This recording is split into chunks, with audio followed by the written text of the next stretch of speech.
maybe just quick intro spiel of like who you are, what you do, and who you do it for, and then how'd you end up in the outdoor world in the first place? Sure. Well, thank you guys for having me. My name is Ben Dougherty. I grew up here in Maine.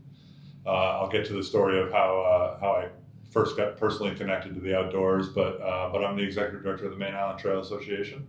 I've been here for just under 2 years, and my return to Maine was timed with my start here at MITA. So, although I grew up here, I was gone for most of the last 25 years pursuing a career, and have been happy to come back with my 2 young kids and root them here, which is wonderful. That's awesome. Yeah, I grew up here in Maine near the coast. I actually had, as a kid, not a whole lot of connection to the ocean. My parents were not sailors or sea kayakers or even really particularly outdoors people, although like everyone in Maine, I certainly did some camping and some hiking and some things that maybe were the early starts to that. But I really, as I kind of left high school and started to explore, I had some incredible opportunities that just really very rapidly changed my life that were all rooted in the outdoors. So I spent a lot of time backpacking and sea kayaking and sailing in various parts of the U.S. and the Caribbean and ultimately in other parts of the world in those first few years out of high school. I met people who inspired me. I saw, actually the first year out of high school, I saw every sunrise and every sunset for a year. That's What? awesome. That's such a fun fact. Awesome. And then I was tired. And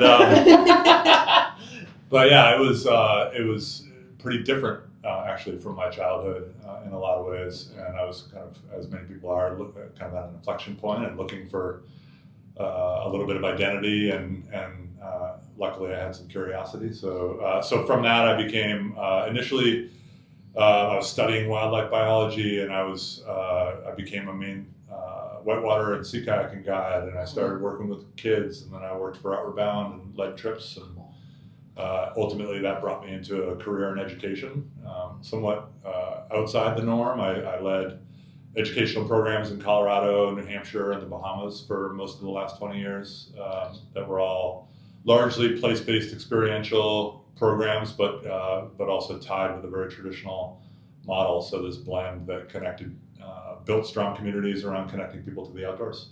Super cool. And then I wanted to come back to Maine. So then the question was, what will that look like, and what will I continue to do, and where do we want to live? And I was lucky enough to find MITA, who I had first gotten introduced to probably 20 years ago when I first became a sea kayak guide and was looking for information in the state that I grew up in but didn't know anything about. And MITA was the resource. So I'm lucky to be here now. That's Wow. so cool. What a That's so windy cool. path. Yeah, Yeah. Well, and it seems like you've been rooted in outdoor education most of your career, Yeah. which is basically what we love to talk about on this Yeah. podcast. Perfect. Yeah, so you're the perfect example of kind of like what we hope people can be inspired by, and that's amazing. Yeah. Well, I never really, I working with kids for that long, it was true for me. I didn't really have a plan, right? Like Yeah. I didn't know when I left high school that I'd be the executive director of a nonprofit in Portland, and Yeah. it was probably the furthest thing from my plan. But I just kept following the thread that was in front of me, and Mm-hmm. there you go. That's Well, and you're still making such a crazy impact and like creating access to the outdoors and like educating people. Like you're still staying on that thread of what you're passionate about, which Yeah, is well, it really feels aligned. perfectly tied exactly where I want and need to be, and it's great. That's great. That's awesome. Yeah, I mean,